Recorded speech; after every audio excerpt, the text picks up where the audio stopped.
ჭიათურაში საბაგირო გზები სრულად განახლდება. ადგილზე კვლევას ინფრასტრუქტურის სამინისტროსა და ფრანგული კომპანიების წარმომადგენლები ატარებენ. სარეაბილიტაციო სამუშაოები ჭიათურის საბაგირო გზის 4 მონაკვეთს ჩაუტარდება. საბაგიროები ქალაქის ცენტრს გარეუბნებთან დააკავშირებს. ბაგირგზები თანამედროვე სტანდარტების ტექნიკით აღიჭურება, რომელიც ქსელის უსაფრთხოდ მუშაობას უზრუნველყოფს. საქართველოს მთავრობის გადაწყვეტილებით ჭიათურაში საბაგიროების მოსაწყობად თანამედროვე აღჭურვილობისა და ტექნიკის მოწოდებას ფრანგული კომპანია პომაგალსკი უზრუნველყოფს.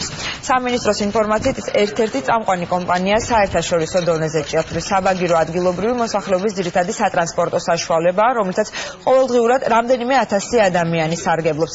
დღეს არსებული დანადგარები კი 1963 წლიდან ფუნქციონირებს.